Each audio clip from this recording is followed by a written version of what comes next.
हमने पूरा का पूरा -48 लिया है, तो इसको क्या लिख सकता हूँ मैं, -48 इंटू 26 -36, 26 -36 इज -10।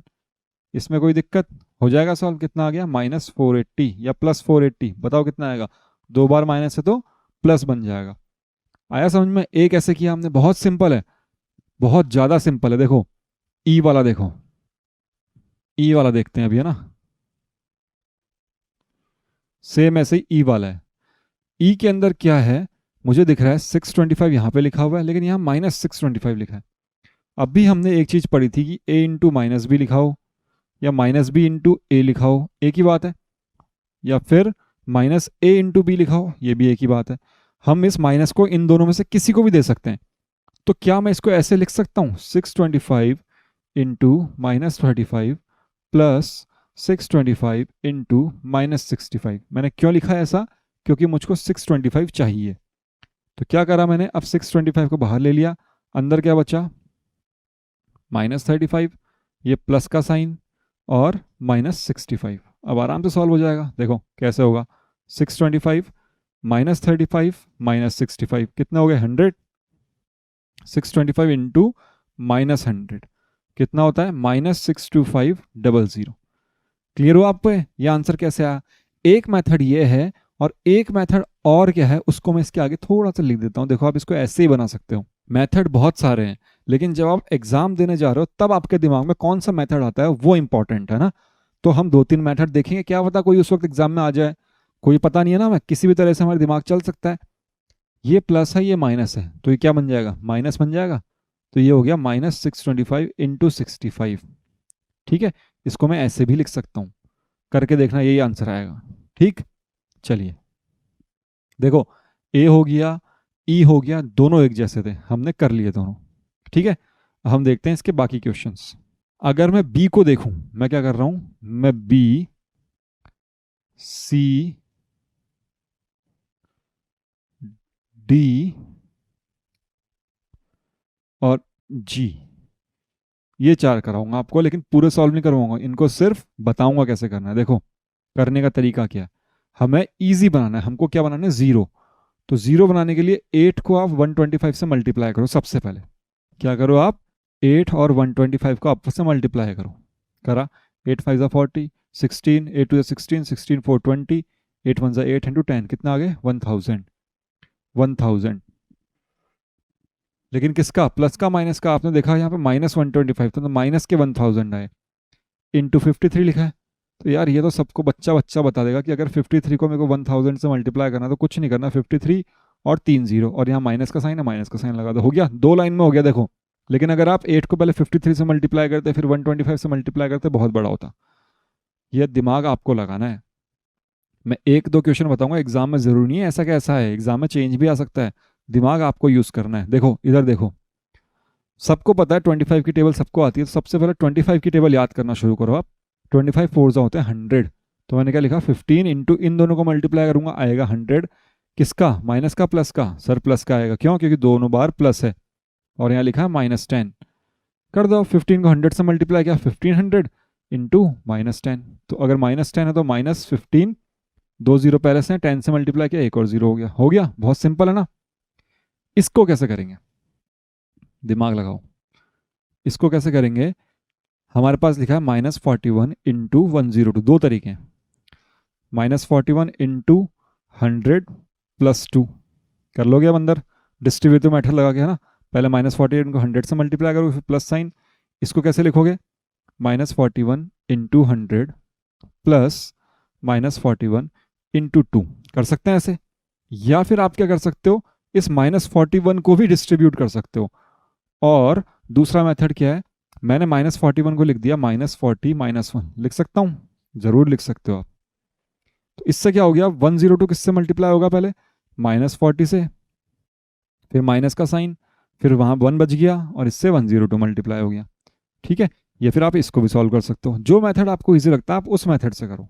ठीक है, कोई दिक्कत नहीं है, आंसर हर मेथड से सेम ही आएगा। सेम ये वाला है। इसके लिए क्या कर सकते हो आप, क्या लिखोगे, -17। इन दोनों को मल्टीप्लाई करने में दिक्कत होगी, तो आपको 29 दिख रहा है, 29 का मतलब होता है 30 - 1। क्या होता है, 30 - 1। लेकिन हमको चाहिए -29, तो क्या हो जाएगा -30 + 1।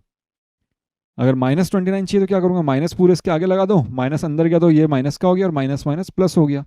ठीक है, अदरवाइज हम सबको पता है 29 का मतलब 30 -1 होता है, लेकिन -29 का मतलब दोनों के साइन उल्टे कर दो, क्योंकि आपने 29 का साइन भी उल्टा कर दिया। तो कितना हो गया, -30 + 1। कुछ नहीं करना अब आपको, आपको अपना वही पुराना वाला दिमाग लगाना है, दिमाग लगाना पड़ेगा। क्या लिख सकता हूँ मैं इसको, डिस्ट्रीब्यूट कर दो, -17 को पहले -30 से मल्टीप्लाई करो, फिर लिखो प्लस, फिर करो -17 को 1 से मल्टीप्लाई। बहुत सिंपल है, आराम से हो जाएगा। देखो मैं कर दूं इसको, इन दोनों करेंगे, प्लस का आएगा, प्लस के 510, ये आएगा -17, 493, खत्म। क्लियर है, तो हमने ए कर लिया, सी कर लिया, ई कर लिया, जी कर लिया, बी कर लिया, डी कर लिया, एफ बहुत सिंपल है। क्या करोगे, डिस्ट्रीब्यूट कर दो, हर क्वेश्चन नहीं करवाऊंगा ना, 7 को इससे मल्टीप्लाई कर दो, 7 को इससे मल्टीप्लाई कर दो, इजीली हो जाएगा। अदरवाइज आप 50 - 2 करके 49 आएगा, 49 को भी 7 से मल्टीप्लाई कर सकते हो, कोई दिक्कत नहीं है, लेकिन आपको सही तरीके से करना है। ठीक है, एच क्या है, देखो एच, एच करते हैं हम। एच बहुत अच्छा क्वेश्चन है, ये आपका दिमाग यूज करने के लिए आपको मजबूर करेगा कि भाई हाँ करो दिमाग यूज। देखो समझना क्या लिखा हुआ है, एच लिखा है -57 इंटू -19 + 57।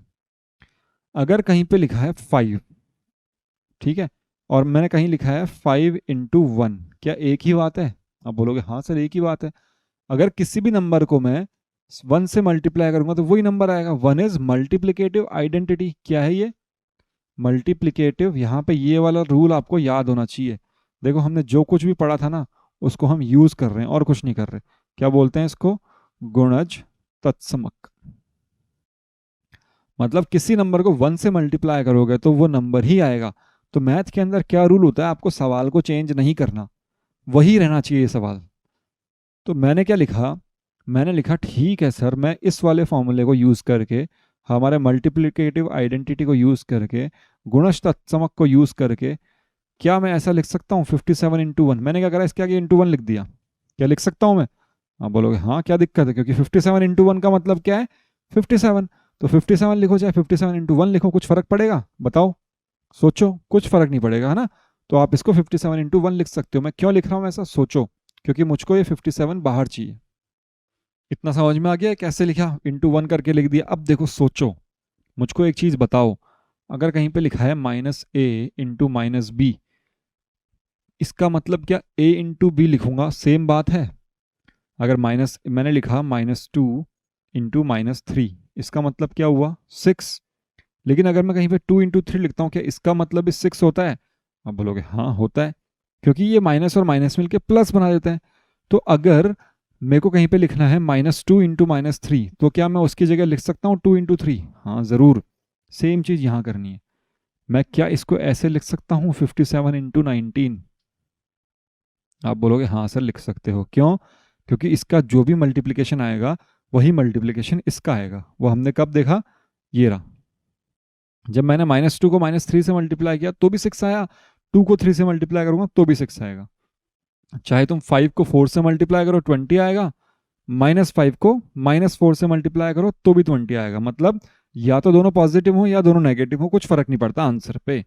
तो ये चीज़ हमको यहाँ दिमाग लगाना है, तभी ये सवाल हो पाएगा, वरना नहीं हो पाएगा। जिसने ये सोच लिया उसने कर दिया है सवाल, और जो नहीं सोच पाया वो नहीं कर पाएगा। ये समझ में आ गया क्या लिखा मैंने, इसको ऐसे कैसे लिख दिया, ये चीज़ आपको क्लियर होनी चाहिए यहाँ पे। ठीक है, दोनों में से 57 कॉमन आ रहा है, 57 कॉमन ले लो, इनटू अंदर बच गया 19, बचा प्लस का साइन, बचा 1। तो कितना हो गया 57 × 20, 57 × 20 कितना हो गया 114, 114 साल आंसर आ गया हमारा 1140। तो ये जो चीज़ें हैं ना, ये जो हमने यहाँ पढ़ी हैं, ये चीज़ें इंपॉर्टेंट है, ये चीज़ें आपके दिमाग में आनी चाहिए पेपर के टाइम पे, तभी ये सवाल हो पाएगा। एच वाला बहुत अच्छा क्वेश्चन था। ठीक है, चलिए अब हम देखते हैं नेक्स्ट।